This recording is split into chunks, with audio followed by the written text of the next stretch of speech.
terrible, you don't say, well, I'm feeling up. You say, I'm feeling down. Well, why is that? Well, down is worse. I guess you're flat on the ground when you're down, or you're in a hole or something like that. You're hiding in a hole. You know, it's down. And you're threatened by something. Maybe you're threatened by your own inadequacy. That might be part of it. Maybe that's partly what you imagine as a monstrous force, because, you know, your proclivity towards procrastination and your weakness of character is part and parcel of why you happen to be in the underworld.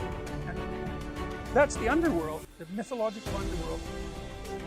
That's where you go when things fall apart. And if you understand that, if you know that that's what that means, then you have one of the keys that opens up ancient stories to you, and you understand things. Your life can be organized, going very well, and then something comes up, and poof, everything changes. Some axiom that you were living by, and it might be the existence of a partner, it might be a job, it might be good health, any of those things, gone, and you go somewhere. You go somewhere. It's a state of being. You're still in the same world, but it's not the same at all anymore. Everything about it is different. It's all negative, dark. You don't know what to do. You're confused. And so, what do you do down there in the underworld when things have fallen apart? Especially if it's the worst possible case scenario and you realize that you actually had something to do with your demise. That's really annoying. You know, when something bad happens to you, and then you grind yourself into bits trying to figure out what the hell happened, and then you realize that, well, you were playing a causal role. Now, sometimes you're so depressed you assume you're playing a causal role, and you weren't. It's not easy to figure out by any stretch of the imagination. And it isn't that everyone who does something terrible is at fault for it, but sometimes you find that you are off the path somehow, and maybe even that you knew it, didn't attend to it, and that's why all of this hit the fan. And so then down there in that chaos, you decide that you're going to do what you're supposed to do instead. And then maybe you get to rise up again, renewed, if you're lucky, and then you can go fix the city. And that's what this story's about. And that's why I picked the image to represent the course, because really what happens, you see, with the psychoanalysts,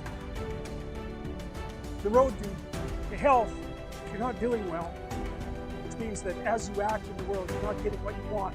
There's something wrong with the match between your presuppositions and your actions, habitual, and the way the world is responding to you.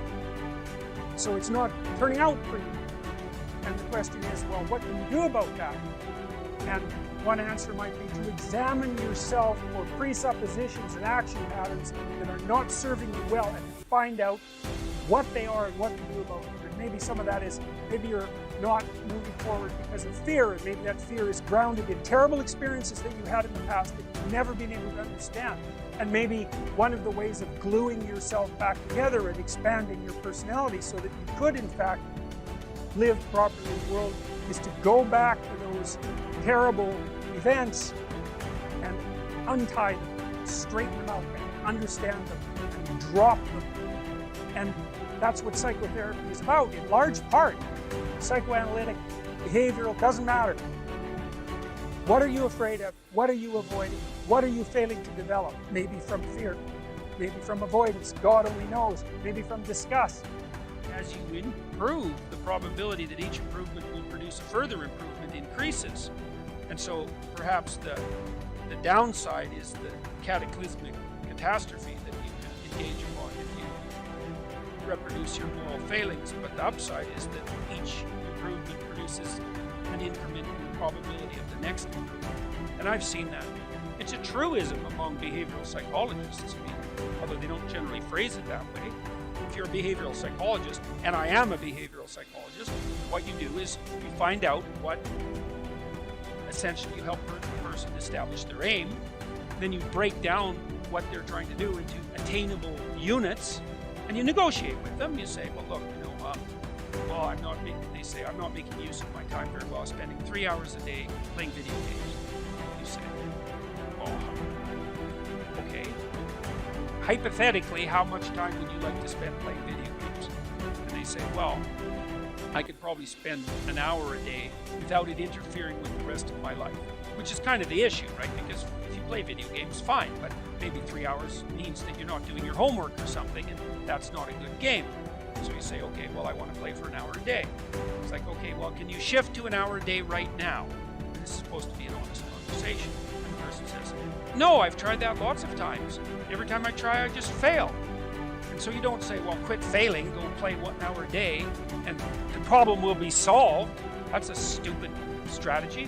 You say, okay, well, look, you think about this, and don't agree to do this unless you think you will do it, because otherwise it's just a waste of both of our times. It's like, do you think that you could track how much time you spend playing video games for 1 week? Don't change anything. Just track it. You think, yeah, I can probably do that, but I might miss a couple of days. You think, okay, fine. So here's the deal. 5 out of the next 7 days, you just track how much time you spend playing video games. And the person says, I think I can do that. Because that's what you want them to say. You want them to succeed at the improvement. It's not much of an improvement, but it's something, right? Then they come back and they say, well, yeah, I was playing about 4 hours. And so you say, okay, well, fine, good work, man. You've got it tracked. Now we know the parameters of your problem. It's actually a little worse than you thought, but at least you had enough sense to measure it. We know where you're at. Okay. Do you think you could cut that down to 3.5 hours every day? And the person says, no, I'm pretty weak-willed. I don't think I can manage that. You say, well, how about this? Do you think that 2 of the next 7 days you can only play for 3 hours? I think you can manage that. You're not cynical about this. You're not insulting the person. Any of that. It's like, because you don't care. All you care is that they make some incremental movement towards their goal. And the person thinks about that, if they have any sense, and they take their weakness into account, and they think, I think I could probably do that. And then they come back the next week, and they say, I managed to spend 3 hours a day playing video games for 3 days, and the rest were 4 hours. And you say, good work, man. You just got rid of 12.5% of your problem. You're 1/8 of the way to fixing it in 1 week. And the person isn't going to be all that thrilled with themselves because they don't do the arithmetic, they don't do the projection. They think, well, I'm still pretty damn useless. I'm playing 25 hours worth of video games a week. It's nothing to pat myself on the back for. It's like, yes, it is. It's a marked, measurable improvement, and it's a move in the right direction. And then you say, okay, well, on the days you succeeded, how did you manage to succeed?